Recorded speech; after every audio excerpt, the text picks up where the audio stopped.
Copyright Stanford University, all rights reserved.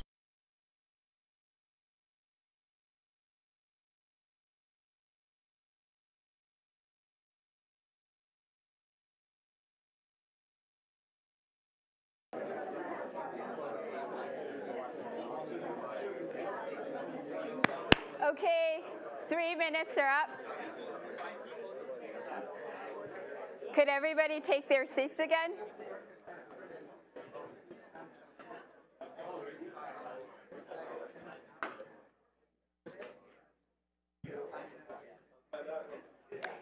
And don't worry, you'll get to interact more with your peers in our second session. This is going to be a much more interactive workshop session. So yeah, I'm looking forward to it. So I would like to now introduce the AIMS leadership team members. I myself, Hejan Ra, and Karen Ziv up here. Could you? Karen Ziv are the co-presidents, and we are part of a wonderful team of a dozen postdocs who are mainly here as facilitators during the workshop today. Could all ELT members raise their hand? They're already standing up. So we're actively recruiting, and if you're interested in initiating and organizing really fun and useful events such as tonight, please reach out to the facilitators, any of the AIMS postdocs during or after the event, and we would be happy to talk to you. We would also like to acknowledge and thank the Stanford Office of Technology Licensing for sponsoring the AIMS two-part workshop. Now it is my pleasure to introduce the two speakers for tonight, John Gillespie Brown and Marietta Eaton.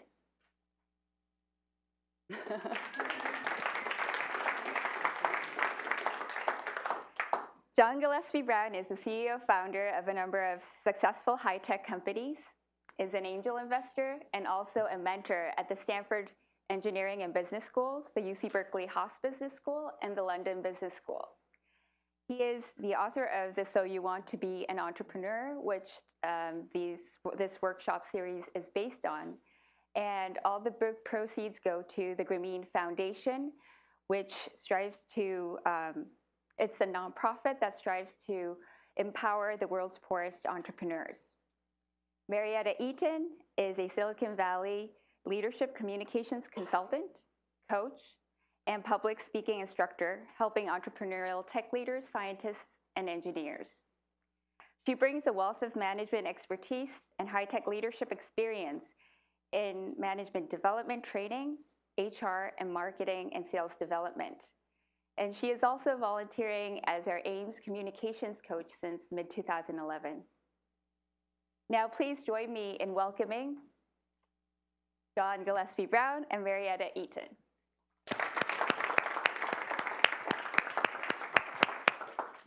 And a few other. Can you hear me there in the back as you walk in? Yes? Well, I'd like to welcome back the folks from last week and also welcome the new folks for this week. We decided midweek to open it up for new entrants. In fact, we have a group from Duke University in Cube, the Entrepreneurial House. Are you here? Yay, welcome. What a cool idea to have an actual co-op like we have here at Stanford, but that's dedicated to entrepreneurs. And so it's kind of like a center, a hub of activity there, and many of them have actually started your own businesses as well. We look forward to hearing more about that. And you got your handouts? All right, good. I should say that the handouts may look a little bit different than your neighbor. Last week's handouts had the cover, Are You Entrepreneur? This week's don't happen to have the cover, but it's the same material. And so that said, don't be concerned if it looks slightly different.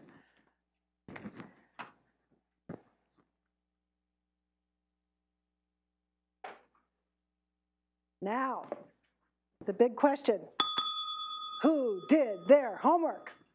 Ah, very good, Kathleen. I see a lot of hands up. And how about our Blue Devils in the back? Did you get a chance to look online or look at John's book, Pick up the book at the bookstore, download it. If you have, some of you have, good. If you have not, remember you can do it afterwards, post-session, and continue to bounce ideas off of others.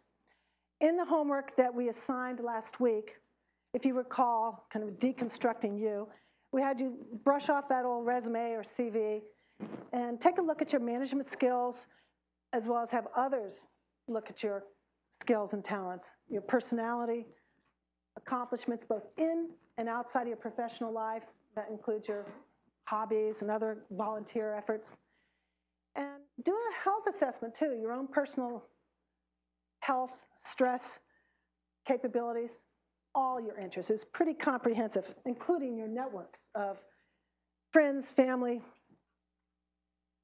school colleagues that might be able to help you in your business endeavor, whether it's a nonprofit or profit, whether it's a skunk-works in a larger organization. Many of you are here from Silicon Valley companies that are doing some part-time entrepreneurial efforts or may even jump to an entrepreneurial effort.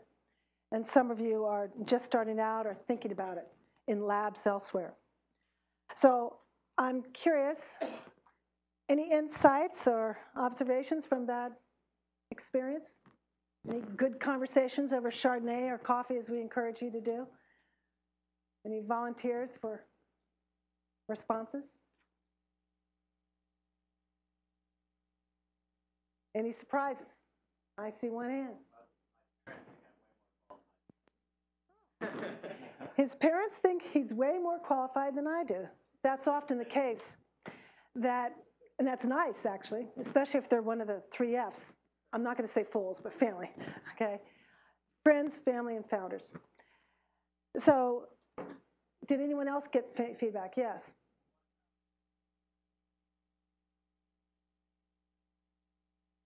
Okay, we have a microphone. I'm so sorry. Shiming, thank you kindly. Is that Rick? Scott, thank you. Notice as a postdoc, technical skills are quite high, but sales and marketing skills, understanding that aspect is very, very low. So that's one of the things I was quite surprised at. Just my basic knowledge in a lot of these things, such as sales training and pitching, are no idea. That one of the things that AIMS does is try to bring in individuals to speak or do workshops that will help supplement your skills. And of course, there's pre and C, different programs here at Stanford that you can take, as well as courses. But one of the things we were actually talking about was sales and marketing training, because everybody in a small company has to sell, as John can attest, and those of you that work in a startup. So that might be something that they bring in for a little workshop, like they've done at the business school, some recent training in that. So any other comments before we move on? Any surprises other than affirming parents and things you need to work on or hire to complement you in a startup? One more? It was going great, and then I got to the health section, and it scared me, the kinds of things it was saying about stress, and I started imagining the most stressful situations I've been in and having that happen for like months and months and months. And it got me to thinking that, maybe I have some work to do in learning how to deal with more stress than I've ever had. So I'd be interested to hear your thoughts on that. Appreciate that. Any other questions you'd like us to address during this workshop? Most of it's going to be working and sharing. You're going to be doing a lot more work, and of course the facilitators can assist you. Yes? My friend Frankie and I got together and went through the homework.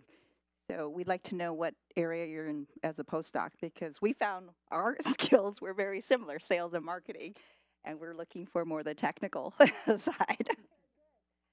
So true, the complementary skills. And when you boil it right down, you basically need someone to invent it and someone to sell it. Yes, sir?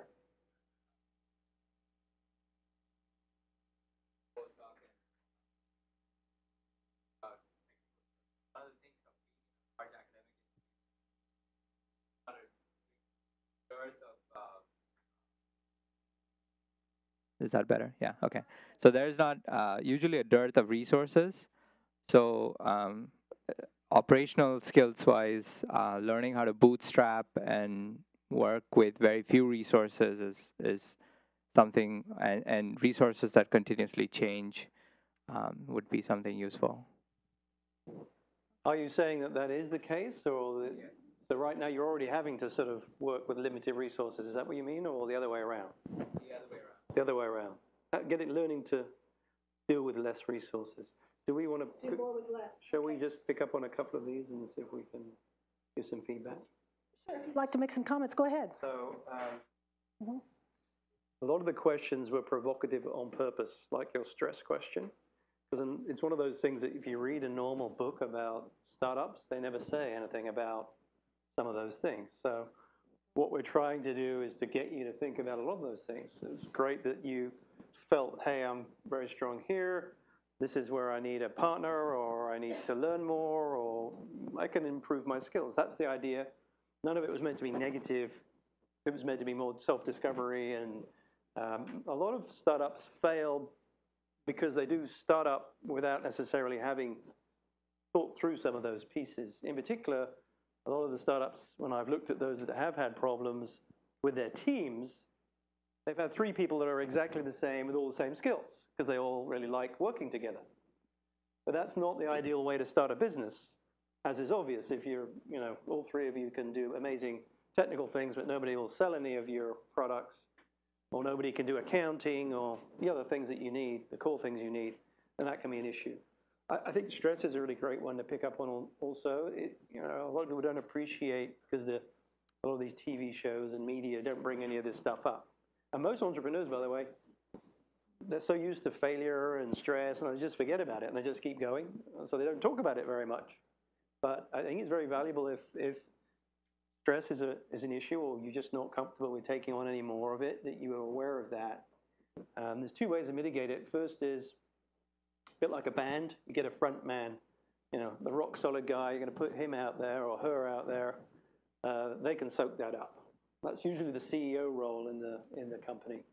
And I've often fulfilled that role. I've had technical co-founders, and they prefer me to go out there and take that. Or the other thing is just not to do it. Right? Answer the question, hey, look, I've got enough stress already. I don't need to multiply that by 10, because that's what it will be like. It will be multiplied by 10. It really doesn't matter what type of job you've done before. If you decide to be a startup entrepreneur, the chances are it will be way, way more stressful. Way, way more stressful than before. So I hope that's answered some of the questions. There's going to be 15 minutes at the end, so you can bring up any more of the questions you're thinking of. And it doesn't matter what they're about, and we can try and take care of those.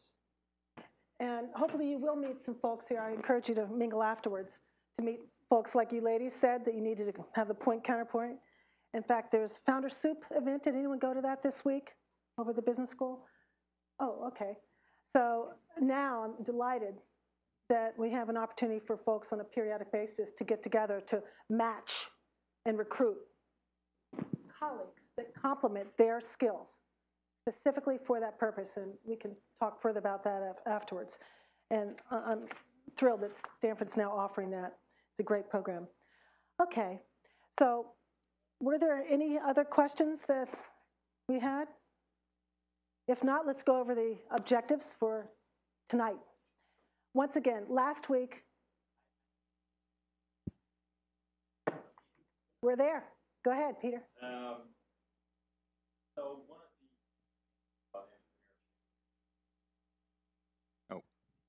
One of the myths about entrepreneurship is that entrepreneurs are well educated and rich and young. And I was interested by this because I did a master's in entrepreneurship, and they said a lot of research states that there's actually a couple of predictors of entrepreneurs being successful, and actually the 2 important ones are education and experience in the same field before you start up a company. So I was wondering what your feedback is on that. I think to a certain extent, there's nothing wrong with being young or highly educated or rich. They all sound pretty good to me. Unfortunately, none of those 3. No, I know what I was just making a small joke. Education experience. You should We know heard you. this. is important. And when we were writing the book, we did a lot of research, and unfortunately, you can slice and dice the stats and make any argument. So, on average, in the world, if you class entrepreneurs as people starting businesses, then they're actually mostly in their 40s and 50s. They're mostly men. Although there are a lot of women, it's not 90-10. There's a pretty high proportion of women. The point I think we're trying to make is that when you hear feedback from entrepreneurs about why they may not be an entrepreneur or what puts them off, the media are often showing young, rich, highly intelligent people. And the truth of the matter is, if you look at the most successful people, if you decide to choose that group instead, we all know what happened to Bill Gates and Steve Jobs, and none of them finished their education. I'm moderately successful, and I didn't either. And we could probably come up with hundreds of people. So I think the point here is, if you're not any of those three characteristics, don't give up. That's sort of the point. I don't know if that's answered your question, but that was the reason it was brought up. It was so you could debate it and say, hey, I don't fit into the stereotype of the TV shows, but nevertheless, we're trying to encourage, I guess is the way to put it. As they say, a brain's a terrible thing to waste. So let's look at our objectives for tonight. Thank you for that, Peter. Last week we talked about entrepreneurship and intrapreneurship and just had definition of terms and a little inventory of your personal traits. But today we're going to move from the past, where you've been, present, where you are now, to the future, where you want to go, your vision. What you're going to do and why. So it's going to be much more interactive, and we're going to switch gears to applying this to the future. Some of you are already executing on your business ideas, whether it's a skunk-works inside an organization or on your own, and others are looking for partners. But let's now look at deconstructing you, part 2. So tonight, we will, and John's going to elaborate further on your vision. Those of you that have the packets from last week actually have a 2-sided printout of his blog on vision that Stephen Covey speaks about. And this is your life vision, but as it pertains to your business ideal. We also will be breaking down into I want lists, which is another way of saying goals in terms of things that are important to you, what you want to be, what you want to do, what you want to have. And again, sharing these with your colleagues tonight. We're going to map those to your business career, see if we can pull it all together, and determine, and that's the purpose of this 2-part workshop, do you want to be an entrepreneur? And if so, is it the right thing for you to do now? If not, maybe later. See the quote up there about the quality of questions that you ask?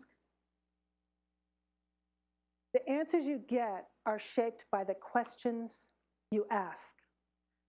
And that's why we had you ask a lot of tough questions. Some of you got to them, or some of them, we encourage you to continue asking those tough questions of each other tonight and probing one another.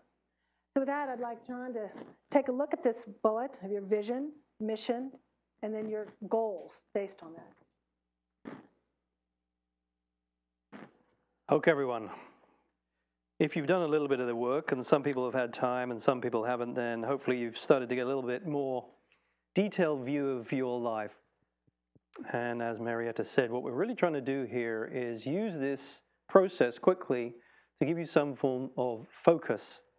And that focus we're going to then try and map to a business idea if you're a startup, or career if that's part of what you're thinking of looking at. And what we find is the tighter the understanding of the important things in your life, the more successful you're likely to be.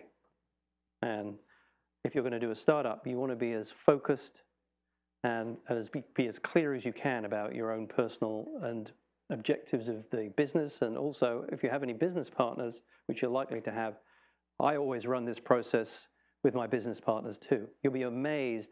There's a team of 2 or 3 of you, and you all think you're the same. You run this process, you will find that you're all completely different. Everybody will have a different vision for their life, a different mission, a different set of goals and needs. And if you work out some of that, by the way, at the beginning of a startup, you're much more likely to stay together. Almost all the startups I've done where we had a problem or we failed were where the team fell apart. Like the business was a good idea, but the team fell apart for one reason or another. They ended up with drifting apart or going in different directions. And that was because they didn't really understand what their vision, mission, purpose, goals. So we're going to run through these. All I'll say at the beginning here is we're going to run through a bunch of exercises fairly quickly. Please don't take it too seriously. The idea of tonight is just to get your brains thinking a little bit around what you want to do, what your focus is for your life. And then you're going to try and think about any of the business ideas in relation to that and make sure they map and they work together. So let's start up by just explaining vision. And another analogy for the process we're going through, if anybody here has done any form of time management, is to imagine the vision is a bit like your strategy, your life strategy. And then we're going to move on to a mission statement, which is a bit like a task-related way of looking at your vision for your life. And then we're going to get into goals, and they are the action-related components of the whole process. So first, we're going to be working together on a vision. And a vision essentially is a roadmap for your life. And the idea here tonight is to see if we can write one together. And if we're using the principle of a target, which, if you like, is another way of saying focus, the center of that target is a short statement about your life, and we're going to call that a vision statement.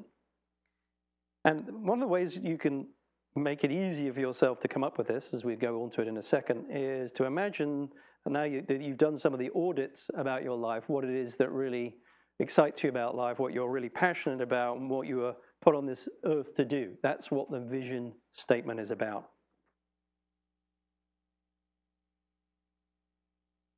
Also, to help a little bit here while we're going to write this is our friend Jack Canfield, who's written a great book about this particular area, a whole book pretty well on this. We're going to try and cover it in a few minutes. But the vision statement can include a whole bunch of different things. They don't necessarily need to include all these words, but you can think about these different things when writing a vision for your life: work and career, finance, recreation, free time, health and fitness, relationships, goals, contribution. Do any of these things sound familiar? Please nod your head if they sound familiar, because you definitely haven't done your homework if they don't sound even vaguely familiar, right? So theory, you've sort of thought about this a little bit before tonight, and what we're going to try now quickly in a fun exercise is to just put together a vision for your life. And to help, I've put mine up. Now, I have the benefit of having done this for a long time, and so I've managed to make all that stuff, all those 7 statements and dozens of pages of stuff all go into one nice, neat little statement. But it is absolutely true that this drives me every single day. When I get out of bed, even though I'm not thinking about it, this is what motivates me. And it's what motivates an awful lot of entrepreneurs, by the way. Freedom, right? A lot of people are like, why do you want to do this? And a lot of people haven't really thought about it. Maybe they think that they're doing it for the money, or maybe they think they're doing it for one reason or another, impress their peers. But most people, or often in my communications with them, I keep asking them the question, in the end they just say, because I just want to do my own stuff. I don't want anybody else telling me what to do. And so in my case, that's definitely a driver for me for various reasons. And so I've written sort of 2 lines. The first one is all about freedom, and almost everything I do, all the purpose I have in life, and a lot of the activities I do in life are related to freedom. I'll give you an example. I run 2 companies as the CEO. And here I am tonight, and tomorrow morning I'm getting up at 5 to fly back and forth, and I did that last week. And why is it that I can run these companies and still spend time with you and write a course and write a book? Well, one of the reasons is I'm the CEO, but I'm also the founder of those businesses, and I decided when I founded them that I would give away 10% of my time. And I told everybody when I was engaged with them and we formed the team, that's part of my strategy. So everybody accepts that. But that's part of freedom, right? I mean, I've decided that's what I want to do. I have other friends that are really into sport, and they spend quite a bit of their life still doing sport, even though they're CEO of a successful company. That's not the stereotype you get when you imagine a successful company. You don't often think these folks, they can do what they want. That's why they do it, right? Oftentimes you see all these people working day and night, and they don't actually have much of a life. So feel free to write your own little statement. We're going to come on to that in a second. You can see mine is short. Yours might be a little longer, but the basic idea here is to try and get down some things that you're really passionate about, you're really motivated by, the things that get you out of bed in the morning. Now, we've been very lucky. There are a few people who have actually done the course, and they've given permission to share some of their ideas. So these are the first things in literally 2 minutes that they wrote down. Same for you guys. So here we go. I want to be happy, feel joy and fulfillment, contribute to society. That's an idea of a vision. That's why they get out of bed. That's what they want to do, okay? Is everybody getting the basic idea of what we're talking about here? It's not a goal. We're not writing goals here. We're just writing sort of a very broad statement for your life, okay? First try. And again, if we read the shorter one, I'm going to contribute to sustainable global justice, which could mean an awful lot of things, and that's good. That's a broad idea under which we're going to build some foundations. Are there any questions about that? The vision. Everybody's looking a little perplexed. I think they look intrigued. They look intrigued. Absolutely. Excellent. They look intrigued. No questions about vision. That's really clear. Everybody knows how to write a vision statement. Yes? Well, if not, no problem, because we do have some assistants here that will help you walk through it. And of course, John and I will circulate as well. So if you want to take out your sheet of paper, your packet rather, you'll see that there's a space. Those of you that have the original packet will see after part 2 workshop, this visual to give you a little space down at the bottom. You can just write at the bottom of the handout in the first person what you hope to achieve in your future. So what's at the center of your target? And write them as if you're already making them happen. Some of you are. Now, they recommend 50 words or less. You saw that John, of course, you've edited it down to a nugget. It's much tighter even, okay? But let's just not worry about being perfect, the enemy of getting things done, and take a moment to write your own vision statement now. If this is sounding confusing, we are going to go over all the other parts and come back around, and it'll sort of make sense in the end, we hope. So don't try too hard. Just write down something that you think, hey, that really motivates me, or that's what the whole of the rest of my life could be driven by if I had to put a sign on my back saying, hey, this is why I got up this morning. Why did you get up this morning? I mean, did you get up just so that you could go and work for somebody and they could give you a paycheck so you could pay your bills? Was that why you got out of bed? Unfortunately, that's why a lot of people get out of bed, but we're trying to go beyond that with something more motivational. Maybe you're just on fire to do a startup. But why are you thinking of doing a startup? There's probably some underlying motivation, and that's sort of what we're trying to get into the vision statement.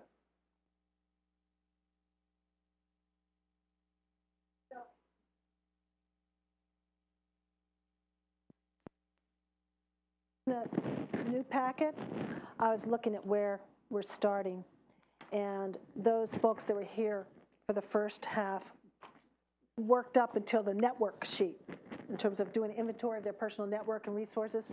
So where it says Mentor Workshop Part 2, Deconstructing You 2, and we have some spaces there to talk about why you want to be an entrepreneur, and we give Jane's example as always. You can write on there before we get to the mission statement. That's where I would start. Maybe the facilitators can help you identify that section. Old one. I have no. Yeah. Some of you are just taking sheets of paper. That works too.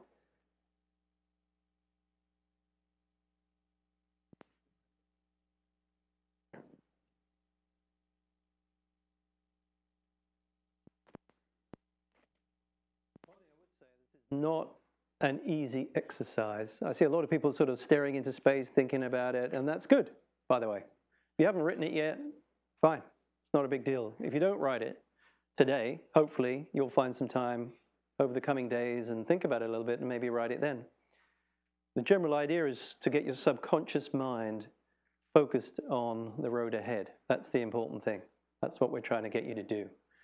Because when you start to think of your business idea in the context of your life, then it will help a lot to decide whether you want to be an entrepreneur or not, if you've got a business idea, or if you're just thinking of the idea of starting a life as a startup entrepreneur.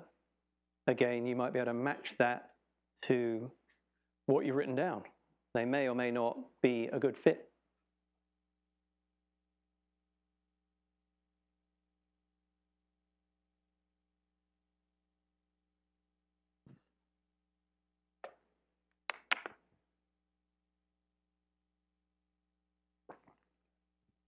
So we'll give it just a couple more minutes and then we'll move on to the mission statement.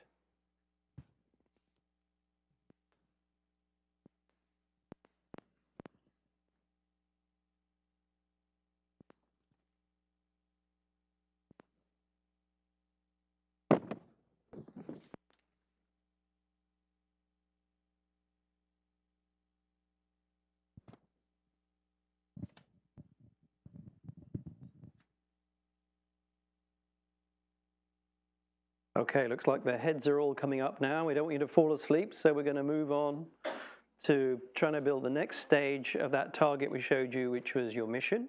Part of the mission, or part of understanding how to write a mission, is about something called purpose. And purpose is part of the whole idea of a mission. So anybody may have heard, if they've ever dealt with Stephen Covey, the words living your life on purpose, which sort of means on target, which means in the ideal way, doing what you love, doing what you're good at, and getting things done that you want to get them done. That's what purpose is about. And if you don't follow that, it's very easy to get sidetracked in life. I know I have. I suspect everybody else has, if they've ever thought about this. And so part of the idea of writing a mission statement is to firstly think a little bit about what purpose means to you. Purpose is about, for me, is about action. So I'm sharing some more of my things about purpose here that related to writing my vision statement. In fact, I wrote some of these purpose statements. At the same time I wrote my vision, it helped me think what my vision was and make my vision a little bit shorter.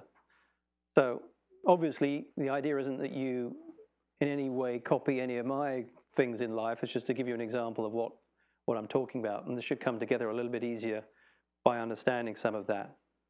So in my case, since I'm married with some kids, and those factor into how I think about what I'm going to do with my life. And I've started all my purpose statements with the word to ...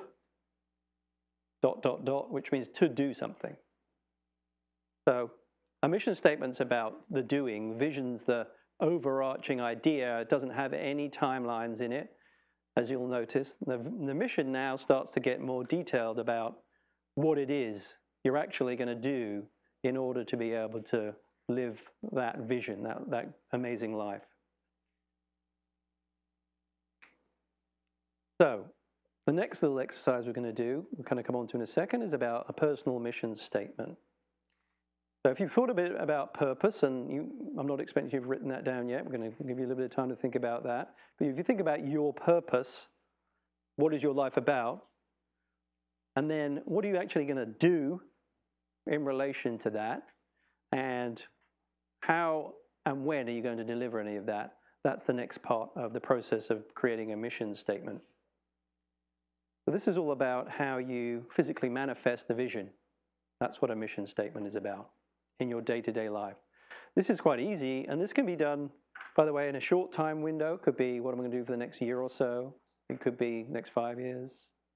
If you think of the vision as the rest of your life, and you think of the mission as, hey, I'm going to get some stuff done towards that, then that's what a mission statement's about. So I'm just going to give you a couple of quick examples, and then we're going to see if you can write a mission statement. So in the book, I don't know if anybody noticed, but there's a very clever young lady called Jane who is obviously fictional. And here is an example of not a very good mission statement. I aspire to start my own business, want to help others, blah, blah, blah, blah, blah. Now, when Jane sat down and really rethought about writing a mission statement with the objectives we previously talked about, here is an example of how a mission statement may now be more targeted. You'll notice here that it says, I'm going to start a business and I'm going to start it in this time frame. I'm going to try and achieve this objective within this time frame. It also starts to talk a little bit about what's really motivational to that individual. If you've read any of the book, then you'll realize there's a little story going along behind Jane. She's really into the eco-friendly food and really into her local community. And so here she's trying to define a little bit more about how she will manifest her vision at changing the world and the scale of which she's going to do that. This is obviously very small scale. And anybody that wasn't here last week will know, I think that's you folks up in the corner, that I actually said, hey, dream big dreams. This isn't a big dream. Don't think that we're trying to encourage you to be really small and only create a small business. Nothing wrong with that. But this is just an illustration. It'd be great if you could do a startup and change the world in a really, really big way. That's not really what this is meant to be. Then there's a purpose statement, which is really the driver behind some of the activities on the mission statement. Again, in the room, some people in the room have been kind enough to donate their first pass mission statements. There's some people in the room that are frustrated, want to do things differently, that are in your peers. One of them's, we went through a mission and we sort of said, well, what are we actually going to do? Leave the lab, get a seed grant, get a health initiative, and do all that within a specific time frame. And then obviously there's a longer one here.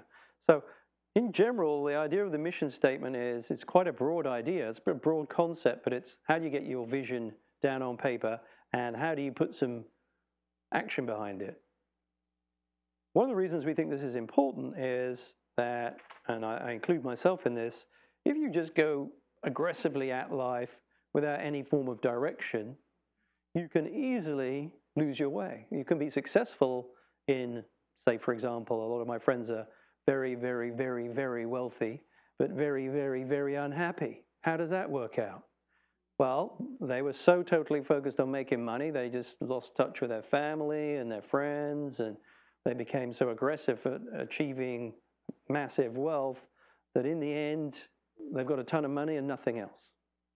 So part of this process we're going through here is, and it may at the moment not feel much like, hey, what's this got to do with entrepreneurship? But if you have a burning ambition, a blinding vision, and a really powerful mission, and you share that with your colleagues, it really motivates and drives you in the right direction. That's the general idea. And Mr. Covey here is saying, if you don't think about it, you could easily find yourself in the wrong place, the top of the wrong building. You spend the whole time, your whole career, trying to get better and better, and then you get to the pinnacle of your career, and it's like, yeah, so what? Or in some cases, worse, a worse position, like some of my friends who are just miserable, but theoretically very successful.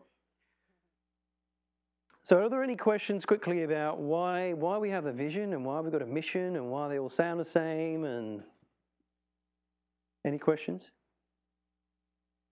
What is the relationship between vision and mission? So the vision is meant to be a short statement without any timelines on it. Sort of imagine your whole life.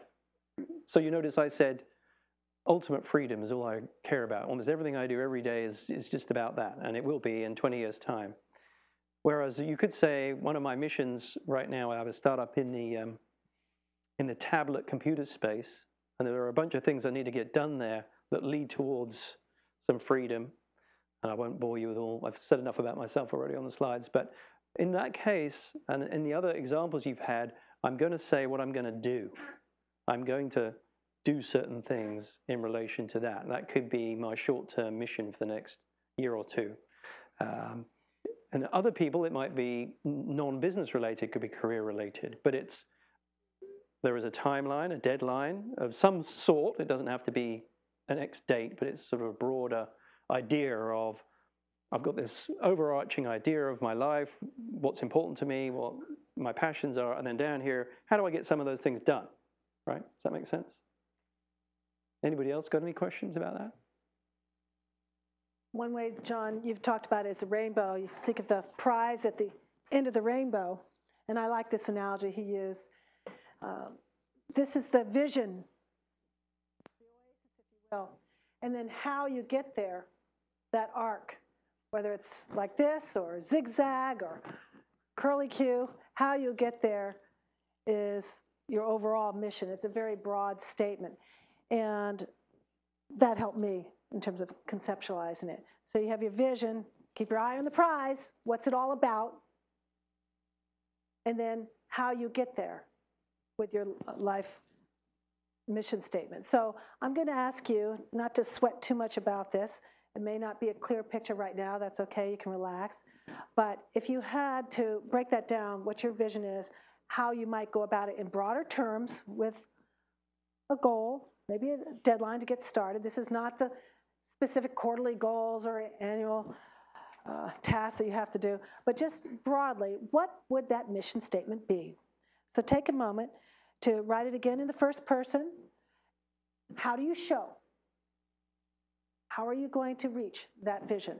And where you are right now, as far as you can see right now. And please include a deadline. I'm going to give you a few more minutes to do this.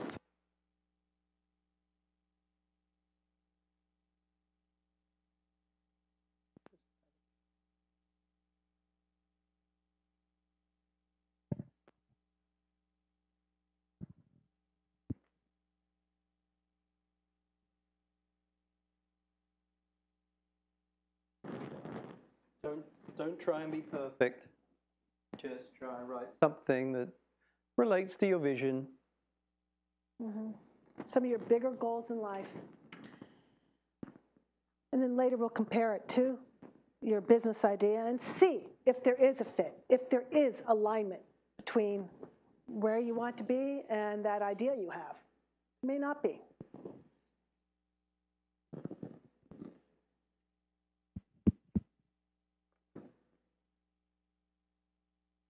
A lot of homework for 6:52. Hopefully it's worth it. One of the reasons I developed this process, by the way, was in the 500 odd MBA students I've worked with over the years. A lot of them came up with a totally illogical means by which to develop a successful career or life. By illogical, I mean they went through the motions, went through education, followed their nose. And the problem with that turned out often when I worked with them was they would often also do that with a business idea. They would come up with a startup idea and they didn't really realize they were in for 5 years of hard labor with their startup idea. And they were stuck with a team of other folks they didn't really know for 5 years. And often they weren't really thinking about the idea in the context of what do they want to get out of life. I'll give you a great example, one of my favorites. One of the first mentees I had about 11 years ago was a very, very successful athlete. And I'll give you that as some context. And then he came to me with his business idea. And he told me all about it. It's quite a good idea. Not a great idea, but it was a pretty good idea. But the bottom line with the idea was that he was going to develop an IT-related idea. He was going to have to sit in a cube for 5 years, coding and developing this idea. And without boring you with all the other minute parts of the whole project, he hadn't really considered the things that really motivated him. The things that really motivated him were not being in an office. He was an Olympic skier. He raced cars. He ran like 10 miles a day. I'm like, you're doing a startup. You're going to be doing 18 hours a day in your cube, right? Strip lighting. You are not going to be just casually running whenever you feel like it, or you can't just go off and do some Olympic skiing when you feel like it. You've got to get, if you're going to be successful in a startup, it's focus. It's very hard work. You've got to spend your time generating a business based on something that is completely different to the way you want to live your life. Anyway, we had these conversations. Cut a long story short, he said, yeah, you're right. I hadn't really thought about that. And that's what we're trying to get you to think about here. He hadn't really thought about that. And in the end, what he did was he went to work for a big oil company, got paid an enormous amount of money, and all he did was travel. That's all he did. So every day he worked, he could run, and then he was a highly paid consultant. He would just travel around the globe, meeting folks. He never spent a minute inside a cube or inside the building because he realized that's not what he wanted to do. He had a whole bunch of other personal objectives which he managed to achieve through that change. But the most important thing was that he was absolutely committed to doing this startup when I met him. He was gung-ho, like there's a lot of people in this room, I'm sure, feel exactly the same way about their startup.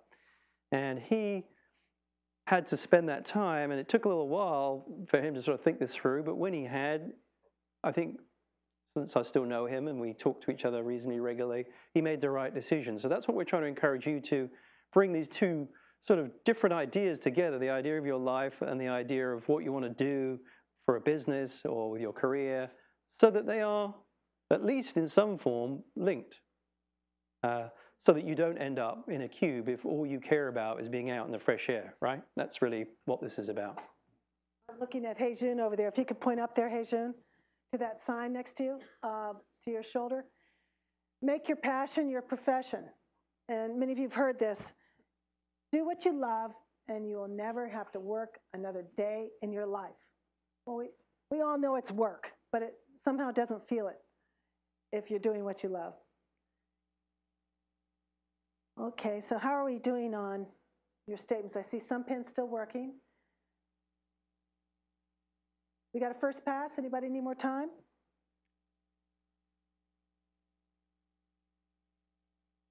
Yes. Durham. I've had 3 people, they're so sweet. I know that at 7 o'clock we have our friends from Durham, North Carolina, where my mom's from, and my family's from, the Research Triangle area there. They have to leave for a 7 o'clock dinner engagement, and I recognize that. But hey, we own you for 3 more minutes, right, guys? All right, so any comments from the Duke lineup, your sick friend accepted, on your vision, mission, or purpose? I know some of you are already doing startups. Yes? So, like, my mission was pretty, like, operational.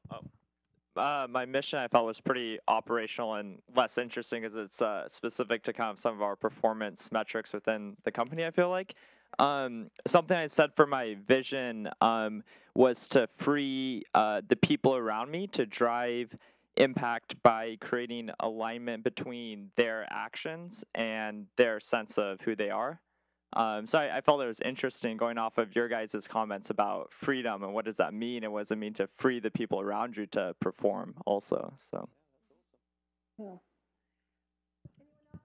Before you have to leave, in terms of your own mission, that's interesting. You sound like maybe a future director of an accelerator like StartX or Y Combinator or others in the South region. You're from Duke, right? Yeah, good. And of course, you already are starting that with the Entrepreneur House already. You know, you're getting that going. Any other reactions from the top row there, top left row, in terms of your mission? Mine wasn't elaborate, but it's pretty blatant that I want to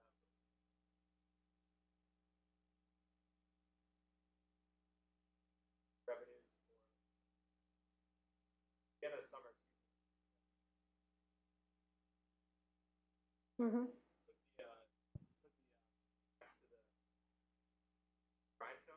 Yeah. Great. Nice. Sounds good. I like those deadlines. Forge ahead. Put the back there, you're okay. We'll hold her back if she comes rushing up there with any dangerous stuff. Any other missions that aren't startup or maybe career or just life in general? Everybody's too scared to share out loud. Should we let them share amongst their colleagues? I think that'd be great. If you haven't done so yet, please take a moment to share with your peer next door and compare notes and see if they also, like you in the back from Duke, what's your name, sir? Cole had a deadline. He had a specific objective, that's pretty broad. It's over a year's period, go, no-go decision. So it could be maybe a little bit more specific in terms of your vision, what you're bringing to bear on the problem. But that said, I'd like you to share those with your colleagues now.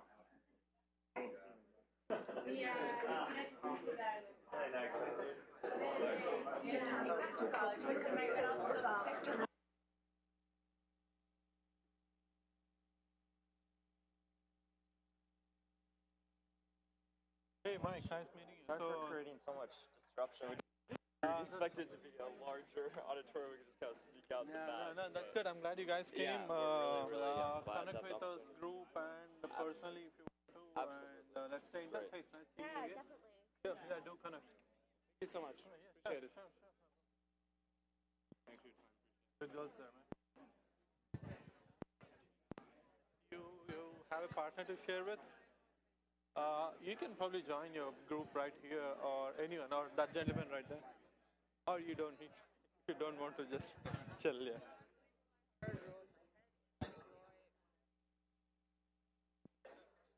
Oh, hey, how's it going? Good? Yeah. Good. Yeah, please do continue.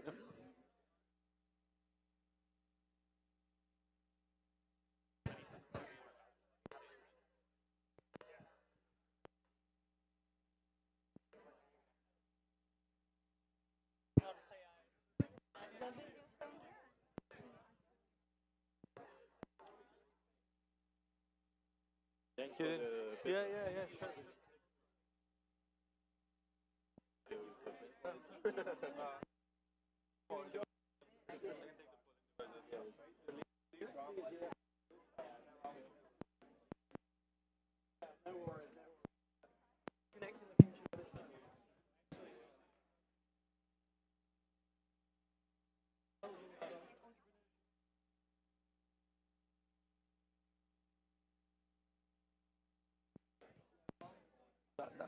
That's a good show. I didn't expect so many people to show.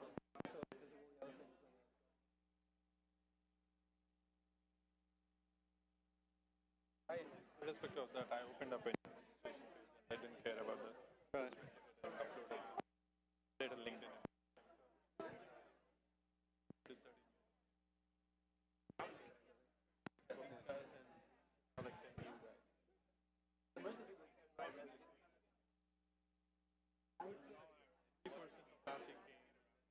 Like new faces. From the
Well,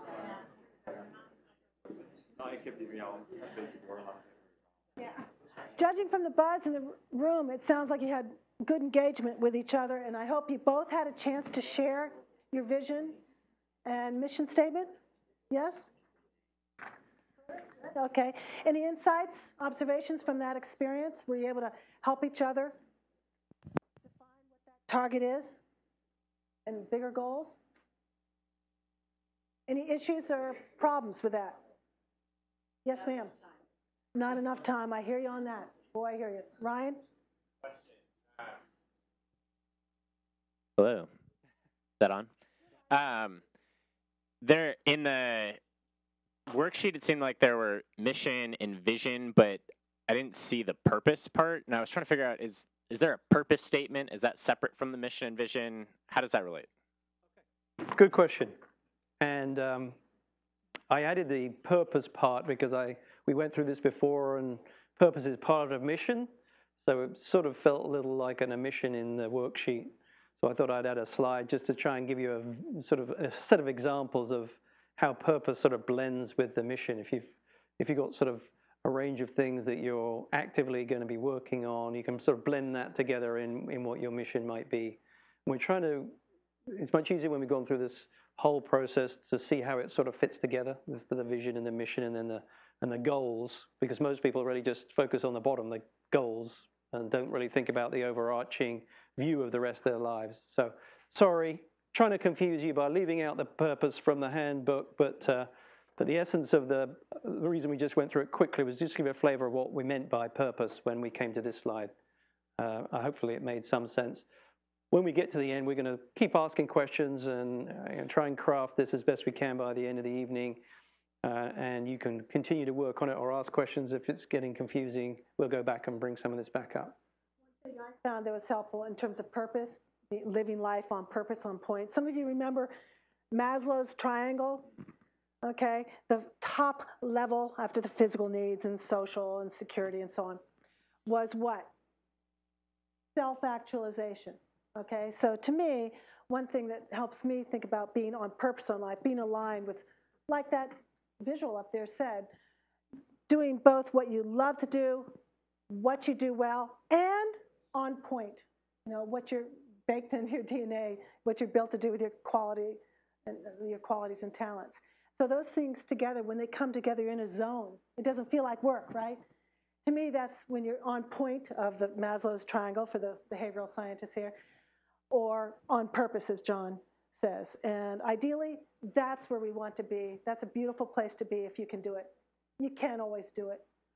You don't have to be miserable like some of John's or my friends, or have roadside kill with families and so on, or people on the side. No, no. But to the extent that you can move towards blending those three things together, that is the ideal state. I think John's in that state right now. In fact, the man even worked out today with a trainer. Am I right? I'm afraid so. So to the extent that you can bring those together and be on point and on purpose, that's a fantastic vision and mission. Does that help? Thank you.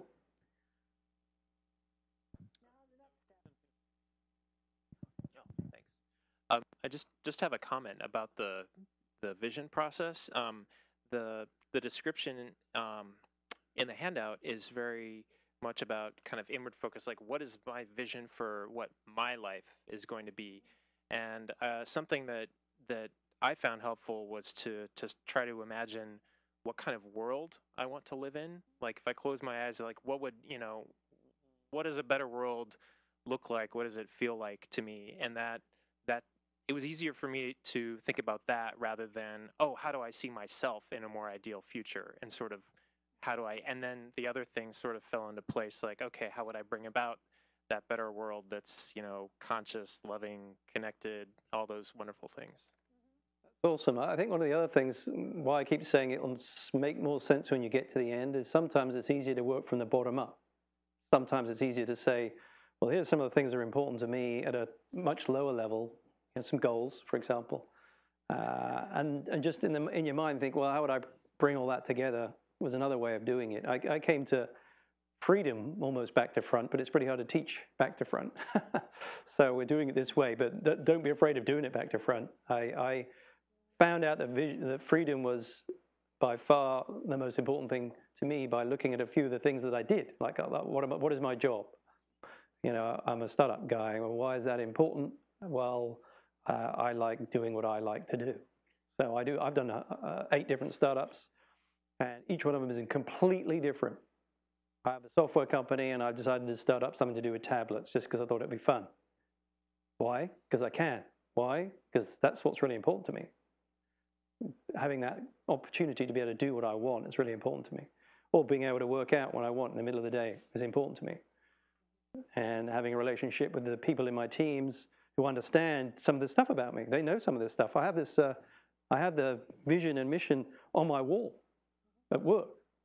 So people sort of have got that. And we've done some of this work together. So if any of you are thinking, there's no way I'm going to be an entrepreneur, well, we'll find out. But you can use this in your daily life. And even if you're only using a tiny little bit of it, like, you know, I've just got to sort of, I hadn't thought about what I really want to do for a long time. You know, this is an opportunity to do that. And if you want to start with the things we're going to work with next, goals, then that's fine. And then if a sort of a vision comes and some mission sort of builds from that, that's great. All we're trying to do is make sure you're not in a cube, right? If you want to do a startup and you end up in this cube, you don't want to be doing that. If you've done this homework and you've realized, hey, that's not really what my life's about. That's not right for me. Don't forget, this is all about seeing if you want to be an entrepreneur or not, or an entrepreneur, or social entrepreneur.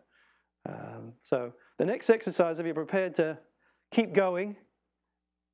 And we apologize, Catherine, we have a for the question. time. I apologize. Sorry, I didn't see that. It's something to help me to, you know, answer questions to myself.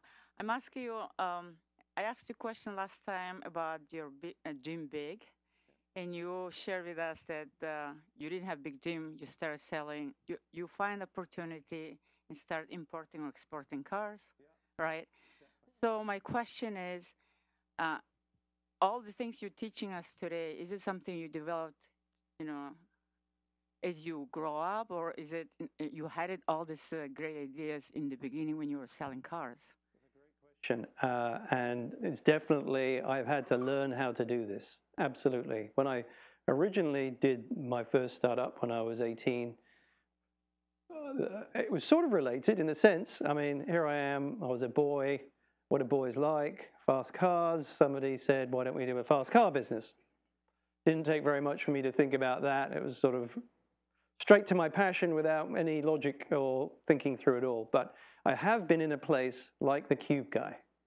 I've been in a place where I just did a startup. I had this very cool business idea, and then I recruited some folks to work with me, and I didn't really think that through too much. I just needed some folks, so we all got together.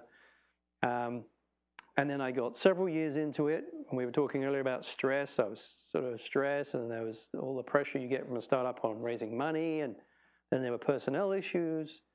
And I thought, what the hell am I doing? I just woke up one morning thinking, this is what I don't want to do this in my life. I'm working 18 hours a day, 7 days a week. Nobody seems to care. I don't even seem to care. How did I get here? Honestly, I did that 15 years ago. And I thought, this is miserable. And the other thing is, if you were here last week and any of you saw the slides, one of my slides was integrity. It's one of the most important things, in my opinion. And I believe that I live up to that. So you can't walk away in the middle of a startup when you've got your friends and family, money in it, and you're employing a whole 50 people. You can't wake up in the morning and go, yeah, you know, I quit. See ya. But you're the founder, you know? And most people don't think about that. It's a big responsibility. That's the other thing. We haven't gone into all the minute details of entrepreneurship. Maybe that's for another workshop. But I would say to you that I've had to think about it long and hard. And one of the reasons I wrote the book was I kept getting folks in a room and they were asking me these things. And I tried to come up with a structure by which we could say, this is me, and this is the idea I've got, this is the business, and see, can we, you know, are these things in fact matching and overlapping? And if they are, cool. And if they're not, well, that could still work, but maybe it won't because I'm the Cube guy, right? You see what I mean? Does that make sense? Shoot. Yeah, kind of going back to the vision that we are asked to respond to in this from a personal level versus your comment about looking at it from an external view. They're two different exercises, right? And I think when we want to do the big vision or think big vision to propose to VCs and funding sources, we're looking at it from an external view, right? Kind of what the company's vision. Okay, that's more like a business vision. And there's nothing wrong with that. You can use a similar set of techniques to write a company mission statement, for example, where if you're a small company, you can get everybody's together in a room and they can share their own, how they feel about things and what they're passionate about and what that business is going to achieve in life. Like the Grameen Foundation, who I support, you could go and look at what's the vision and the mission behind those, the social mission behind that, and you could look at all of that and you can say, yeah, that feels very powerful because it does feel like people have been emotionally engaged with the development of that mission statement. There are a lot of bad mission statements, obviously, from corporations. So, in fact, I would say quite a lot of business ideas come out of the personal vision and mission. So you develop this and then you think, wow, how do I take that to the next level? Or maybe I'll create a business around some of those ideas, those concepts, or it might not even be a business, of course. It could be some other venture that isn't necessarily commercial, but it could be, that's how I make my mark on the world. That's another way of looking at it. So you're absolutely right. That would be the next step. But we're trying to have you take a focus on you. Look at you first before you get to the business. So I always think of it as a funnel. Before you even throw your name in the hat and come up with your business vision and mission and objectives and market planning and team, et cetera, and execution. That's where we are. And that's why I always recommend John's book, before you get to the lean startup or business models with Osterwalder or, Steve Blank's fantastic work or Guy Kawasaki's. Yes, I love them. They're all part of the 6 that I say are must-reads. But before you even get to that funnel of the business, you better make that choice. And this is where I see a lot of problems. And that's why we wanted John here to first look at you before the business. Does that help? Okay, great. So let's talk about these I want lists. Okay. And have you start working on some of those. So if you remember the target, we started at the center and we're working our way out now. We just want to go through a process of trying to figure out some of your goals. These could be personal goals, got nothing to do with starting a business or those types of things. They're more about what you want to do, be, and have in life. The B is a really important part of this. So what you want to do is pretty obvious. These are some things that you want to accomplish. What you want to have is pretty obvious. That could be an experience or it could be a physical thing. The B is really interesting. I think the B is where I see the most transformation when people really get into this. Because right now, they're in a particular spot. Often you can be in a particular role or on a job. And the transformative things I've seen working with mentees one-to-one, when they sort of get the vision and they think, boy, I'm in this place. I don't know if anybody's ever felt that. Like I did, I told you that story. I've been in that place a few times, too many, unfortunately. But this is an opportunity to say, hey, I don't have to be here. I could be somewhere else. I could be someone else. I could do other things with my life. I could step up several levels and really bring the force of my skills or personality, or if people here are thinking in startups, my inventions, my ideas, they could have a transformative effect on myself, on others, how I feel about myself because I've helped others, back to that contribution thing. To answer your point, with part of the learning I had earlier, you were saying I was 18 and did I have a strategy? And you guys are way more clever than me. I've never been that clever. But I have learned through experience, and one of the greatest things I did was to learn about contribution. That's had one of the greatest effects on who I want to be. Who I was before I really thought about doing this type of thing and helping other people was just, to me, same as everybody else. And because me and a whole bunch of us here have put some time and energy into trying to help others, I feel like I've made a step towards a better person, a person that can make changes in the world, can help other people. And that was highly motivational to me. That was a change from where I was to where I want to be. So part of this exercise is perhaps thinking of some of those things and saying, well, this is where I'm at, but in 5 years, 10 years, 20 years, whatever it be, maybe even next week, I can be something different if I want to. You might be a startup entrepreneur next week, who knows? Could be something else. So has anybody found the piece in the workbook and written down a few of these things about where we're at? We're going to give you some examples again. Lucky enough to have some people in the room prepared to share. Here are a few of them.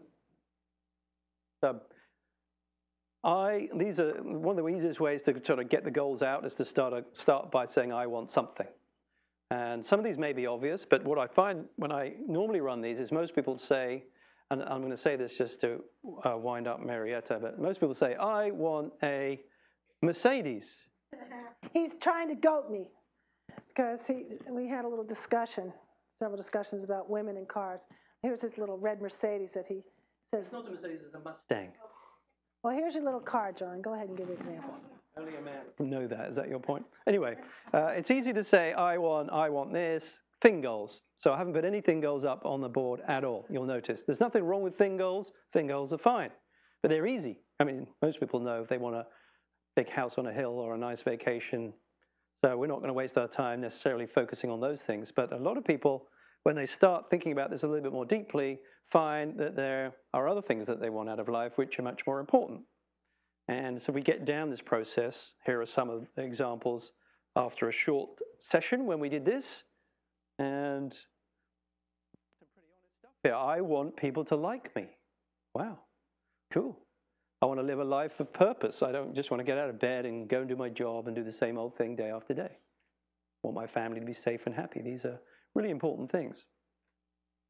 So we're going to go through another exercise of these different pieces here. I think you're taking the whip now, are you? And let's see, everyone. Can we see if you can all write 10 of each of these? Things you want to do, things you want to have? Could be physical things, could be the love of your family, but could be anything you want. We'd like you just to brainstorm. And Catherine, you're going to probably comment that there's not enough time. And you're right. We need a lot more time to do these exercises. We just want to be the yeast to get the bread rising, okay? To be the catalyst for you. So if you haven't done it over the homework, if some people actually went ahead, but if you haven't, let's take a moment now and just brainstorm, try to do a handful of what you want to do, handful of what you want to have. Maybe they're maybe these are items. Maybe it is that house on the hill, I don't know, or red Mercedes. And what you want to be. Maybe some role or position or state of mind.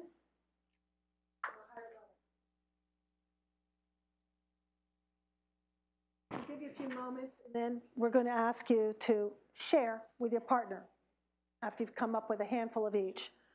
And let them probe you a little bit further to ask why, or what else do you want? What else do you want? Because we find, whether you finish it here or later, that when someone pushes you and keeps asking those probing questions we talked about, you will go deeper and find out what your real goal is behind that objective.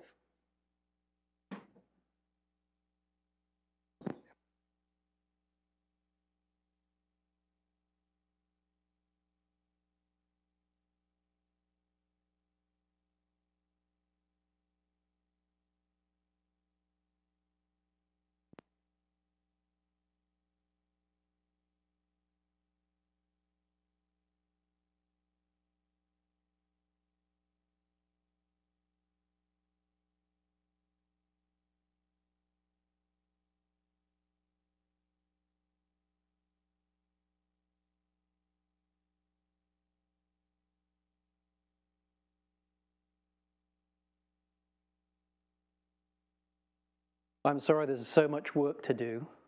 like I've done a hard day's work and we have to come and do it all over again in this workshop. I think we must have scared off half the audience because they knew they were going to have to do all this homework. Nobody's turned up because they don't want to have teacher check their homework. I think that's what it is. We're just going to spend a few more minutes on this because we started a little late so that we can get you away on a reasonable time. We've got a little bit more to cover. And this is just meant to be just a quick exercise you follow up on later.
Okay, how are we doing? Do we have at least a few of what you want to do? What you want to be? And what you want to have? Anyone not have a few of each? Any questions or thoughts on those goals, those more specific goals?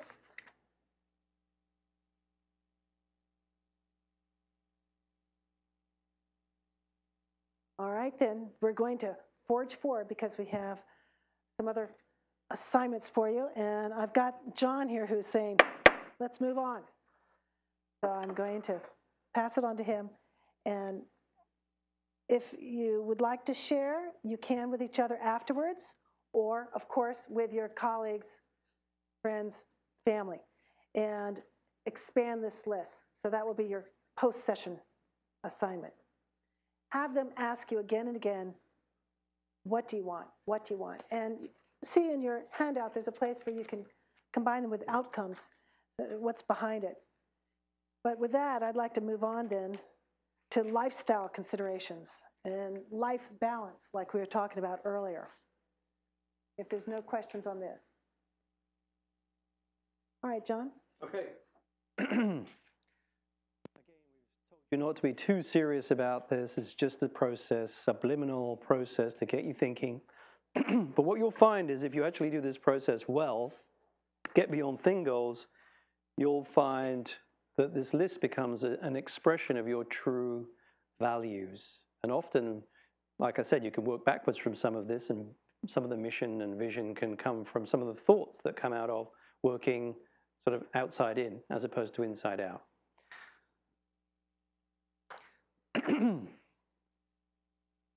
So next, we're just going to try and bring up this topic of work-life balance. I told you about the guy in the cube. I could probably come up with another 40 or 50 examples where I've worked with folks and they've had this idea.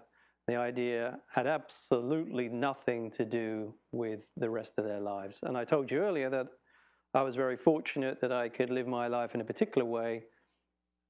So I have a lifestyle that suits me. And at the same time, I have a business or two that match my lifestyle. And that's part of what we're trying to get you to think about. You need to find a balance, I think, between something fulfilling, something that motivates you, something that you would go and work for free. Nobody was going to pay you. Just got out of bed and you said, I'm going to do this. I don't care if I get paid or not. That's how much I love doing it. And we're going to try and see if there is a fit between that and the rest of your life, the things that you want to achieve in life? Is a startup, for example, necessarily going to achieve some big goals and dreams that you've got? Those goals and dreams may be better served by being an executive in a large corporation, or maybe contributing to society in other ways. As some of the people I respect most in life are not rich people, are not necessarily world famous or anything else. They help in their community, or they are prepared to do things I'm not prepared to do. One of my best friends is now very senior in a NGO which helps young children. She's dedicated her life. She lives in a tiny little house with the 4 children she's got, because she doesn't care about that, right? She doesn't care about a big house. She's got a crappy car. She doesn't care about the car. She cares about the kids, tens of thousands of young kids that she's helped. That was what's important to her.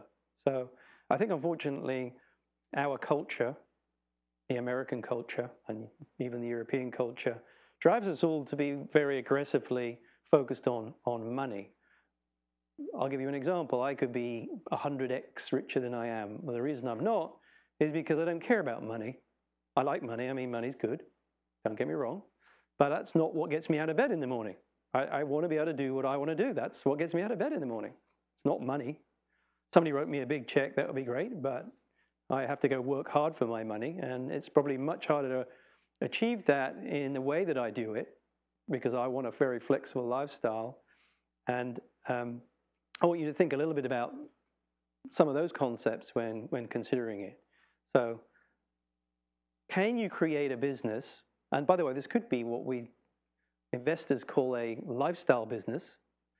It could be a lifestyle business. There's nothing wrong with that. In fact, I would suggest that 95% of all businesses on the planet are best described as lifestyle businesses. They're focused on the founder or the small team of people that run them. They don't employ thousands of people and have offices all over the world. They just do their thing wherever they happen to be in their local community. So work-life balance is important to try and use some of the work we've done tonight, and please match your idea towards that. That's what we're trying to talk about here. One little exercise that I was taught to do that I thought was really useful in trying to do this vision that we've talked about earlier is to do something called the rocking chair test. The rocking chair test is very similar to what would I write on my tombstone, I guess, right? Now, some people in the room are probably thinking, how the hell am I going to write a vision? This is all, and he's written it 3 words and blah, blah, blah. How am I going to do that? It's impossible. I've only been given 5 minutes. How am I going to do it? Well, the rocking chair test can be quite helpful in that regard. It's like, if you think about it, and this, I think we've talked about this, how do you separate yourself from, trying to consider all the issues? Well, if you look at it from a third-party perspective, the rocking chair test is how you do that. You look to the end of your life and imagine you're sitting down, if you're lucky enough ever to have grandkids, if that's what motivates you, or anybody else you want to share with at the end of your life, and say, here's what I did. Are you going to be embarrassed about that story? If you have a really grand vision and you went through your life trying to succeed at whatever that vision is, and you put those kids on your knee, are they going to be excited about your story? Are they going to be really happy to hear you just went to work and it was boring, then you came home and you paid the mortgage, and you went to work and came home and it was boring and you paid the mortgage? Or did you do something big? Did you have a really big dream? It doesn't have to be financially big.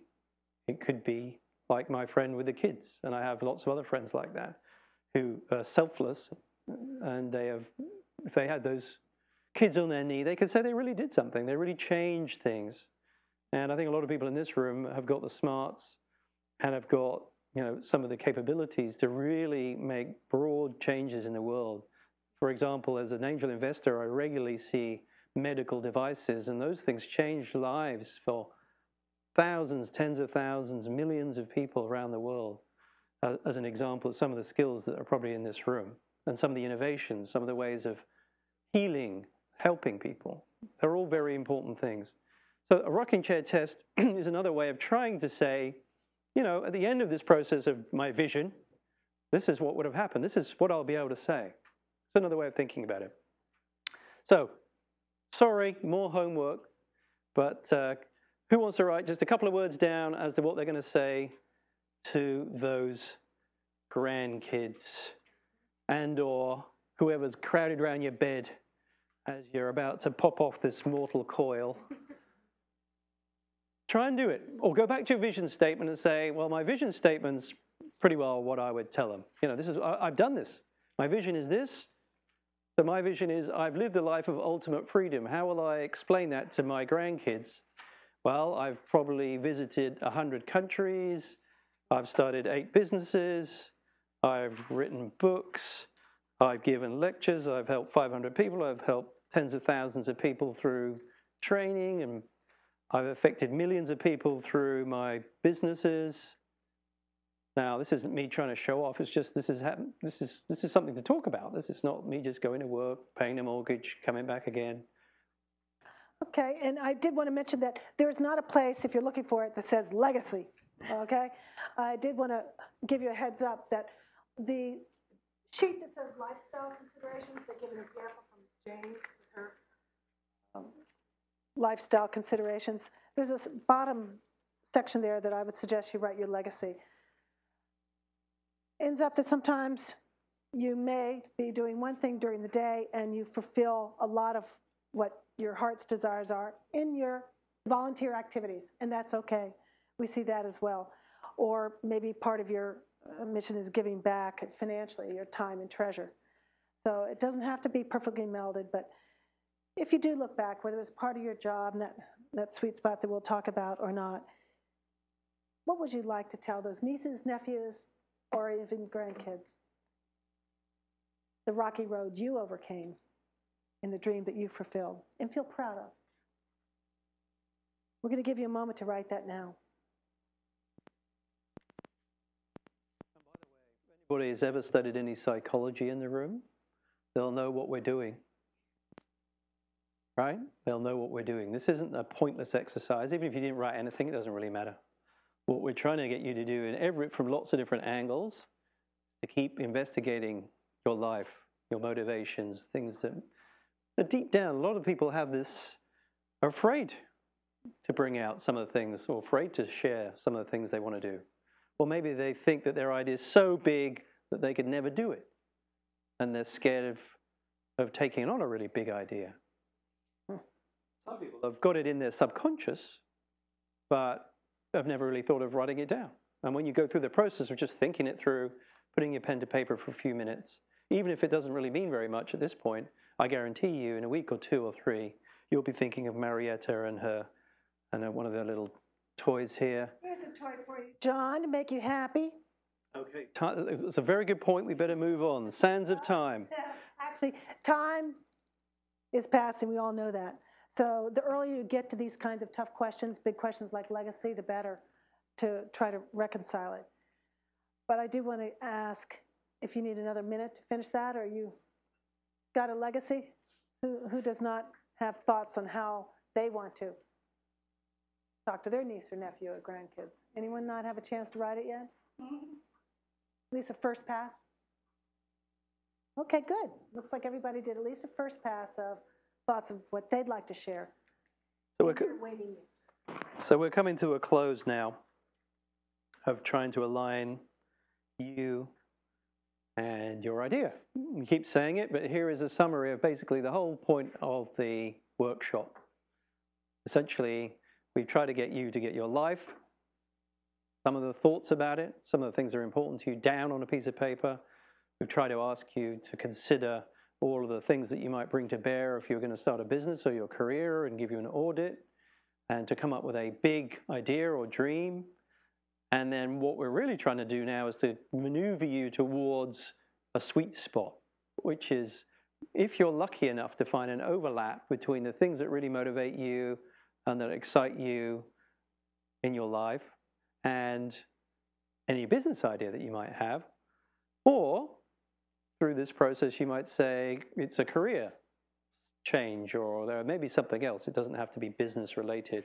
But the important thing is that whatever it is that you're setting out to do, your vision and your mission, are somehow carefully aligned business-wise or career-wise with some of the essence of you. That's the important thing. That's the sweet spot that we're aiming for. But I would tell you, as I said, out of the 500 MBA students I've mentored one-on-one, that's not including my lecturing, and I've just spent time with them over weeks of time, almost all of them, there is no overlap in the middle. Cube guy. Don't be cube guy is what we're trying to get you to do here. Okay. On another point, another one of my mentees, who was, still is, an Indian friend of mine, came to me with an amazing idea. The iPhone had just come out. He'd come out with these games, these apps. Thought, I'm going to do this, I'm going to launch this business making games for the iPhone. And I thought, that's awesome. And I got swept up in all the discussions. He had a great idea. And then had this meeting for a couple of hours. And then just as we were finishing the meeting, I said, anyway, just before we go, tell me a little bit about your life. Should be 50-50 theoretically, right? Business and life. But his idea was so cool, I couldn't, I was like, I'll give you the money, let's go. And then I thought, oh, hang on, I'll just check. So I said, tell me a bit about you, personal circumstances if you're happy to share. He said, yeah, that's fine. A few months ago, I got married. I'm like, okay, fair enough. And my wife is pregnant, and in a couple of months, we're going to have a baby. Okay. It's not sounding quite so good now. And she's just given up a high-paying job, and we just taken on a big mortgage. Okay. And anything else? Well, we don't seem to have any savings because we just spent all the money on the mortgage, but I'm going to give up my high-paying job and start this startup. I said, you're going to program this, right? I mean, this is a lot of programming to make this set of apps, games, and anyway, you're getting the gist. Sometimes the timing is also off. I said to him, look, I've had a few kids, so I can say that I've got a bit of experience about how interesting and fun and traumatic that is. But let's just put the kids aside for a second here. I think your wife will kill you if you try and do a startup when you've just got married, she's about to have a baby, and you're the only source of income, and you've got no savings, and you're going to work 18 hours a day. Everybody get that? Pretty obvious, really. But, right? I mean, you probably think, it's all logical, everything they're saying. Why are they telling us about this? Just again and again and again, people like completely split these two things. I'm like, what? How can you not have thought about that stuff when you're going to do this startup idea? I mean, surely they have to come together, don't they? And he went, no, I don't see any reason why, until we went through it. Anyway, cut a long story short, he put off his idea, and luckily, I think, and we're still good friends all these years later, and the funny end of the story is he never did that startup. His wife found out about this and got very jealous. And she gave him the kid, and she went and did a startup, which she sold to Facebook recently and made a whole ton of money. So hilariously, but I mean, in the end, timing is everything for him. And he's actually doing another startup now, as it happens, several years later. But think about that. For you, it might be, I've got a really great idea, but timing isn't right. I find that a great deal of the time. So we're coming up to a wrap up now.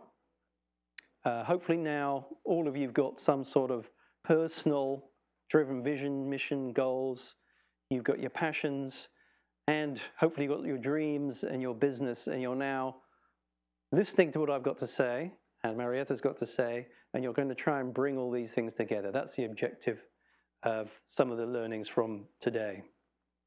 So are there any questions about any of my silly stories or any of the ideas here, or does everybody really get the idea of the concept, the overlap, the bringing the two things together? Make any sense, everybody?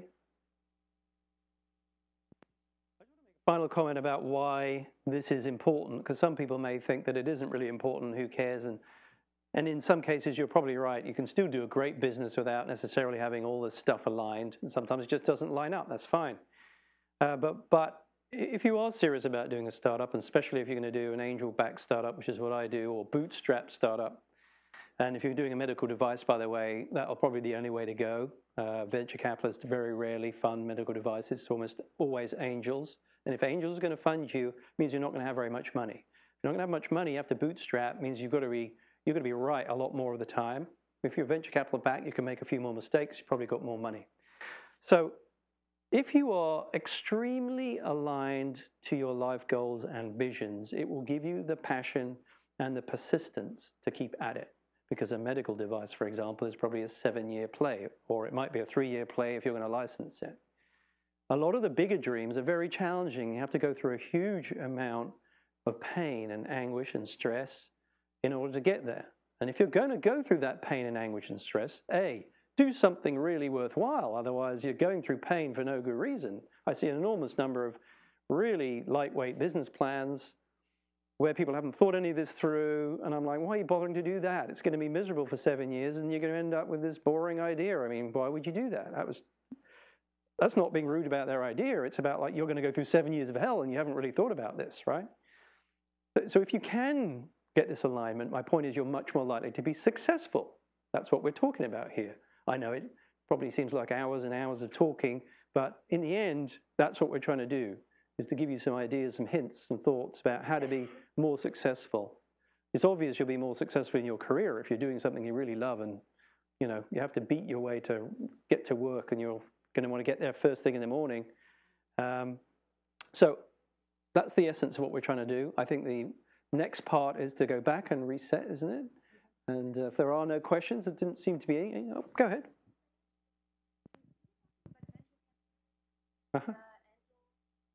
Investors, yeah.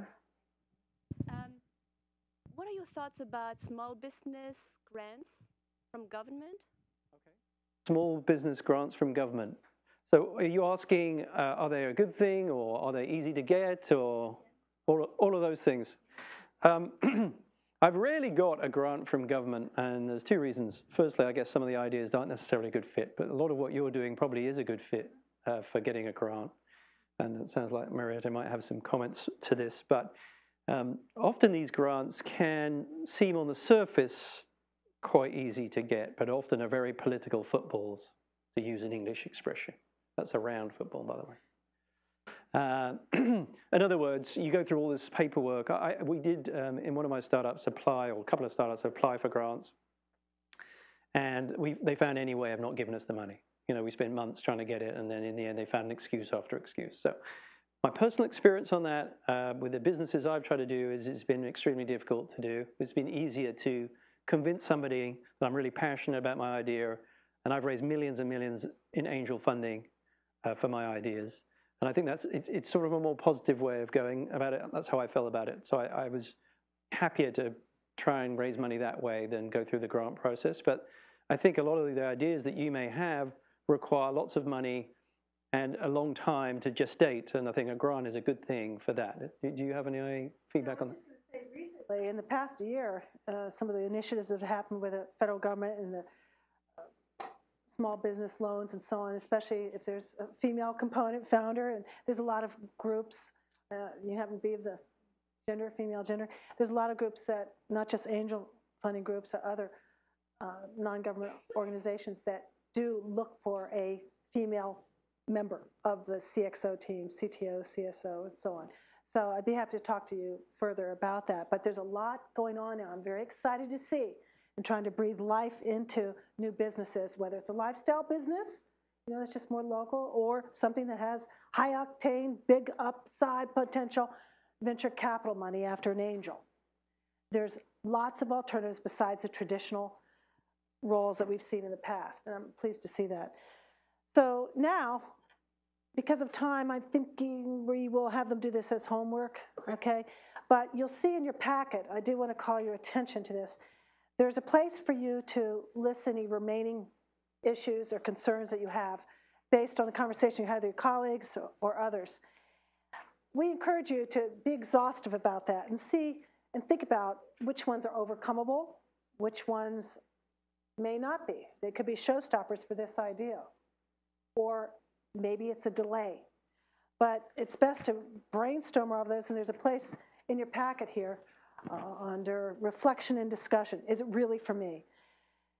And please, open dialogue about these with your potential founders and your family as you go through this, because it makes the communication, of course, that's my area of interest and expertise, that is critical in this area before you make a launch to whatever business it is. So you'll see that there's a list of concerns that Jane had as a sample. And then if you turn the page, we have an example of Jane Toomey's, as you say, 10 questions that she answered, just like the beginning of the session. And there's also a personal place for your personal action plan. So with your own business ideas, we wanted to have you start, but again, we're going to assign it because of homework. Writing down some action items, 5 items that are helping you move the peanut forward, help you move a little closer towards your business idea. So there's a place for you to do that, and examples of who you want to call, what you need to research, what information you need to gain to move towards your business idea. So these are 2 exercises we'd like you to do as part of our post session. First, list those issues and concerns, share them and talk to people about them. And then write down an action plan to move you forward to the next entrepreneurial opportunity or the next business. Did you find that in your packet for future reference? Okay. However, we do definitely want to make time for this last exercise. The last exercise, everyone. What has changed? Now, at the beginning, you remember you had your first attempt of the ultimate question. You had this form to fill in. Does everybody remember that? Yeah, do I want to become an entrepreneur? And there should be. Do it again. See what version 2 of you looks like after the training. Are you exactly the same as you were at the beginning, or have things changed? Can you grab that? We've got just a few minutes to So we want you to take the top 10 questions. Don't look at the first answers. Just start afresh as if you'd never seen the top 10 before and see what you write this time. Okay, no cheating, he says. No cheating and no looking at what you wrote originally. But it should be interesting. We'd like to see any thoughts of what changed. Is there a mismatch between your life and your business career goals? Let's see what you have to say at this point.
See mostly heads down, but some heads up.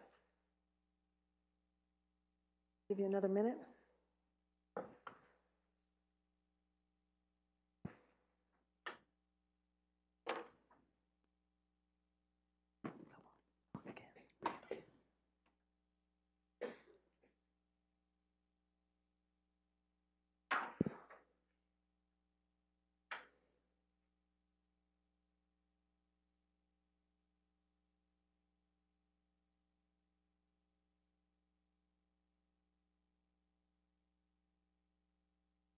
Still writing? We wanted to take a last poll here with DeChang once you get to the end. We were interested in asking, once again, for the audience that they are entrepreneurial material after this 1 week. And we do have some new people, as DeChang points out. Thank you. We had a few more polls, but because of time, we tightened up. But I am interested in this. I definitely want to get this feedback. And compare it to our first poll. Admittedly, we have a different mix, some new folks, some not. But at this snapshot of time, if I could have you take your little polling device out. Those of you that are new, know that we were going to ask you a question. Those of you that are old know that this is 1 through 3, 4 through 6, 7 through 9, and 10 in the middle. We're not using these two corner buttons. But I'd like to ask, how many right now think that they are entrepreneur or intrapreneur material? You may do a startup within your own organization. So please press 1 for yes at this time, 2, maybe, and 3, no. We'd like to see if you have a little more clarity than a week ago when we took this poll. So go ahead and vote, please. And did I steal yours, Peter? Pablo? Sorry, Pablo. We want your vote. Everybody vote. Come on, let's hear it. Let's see what you think.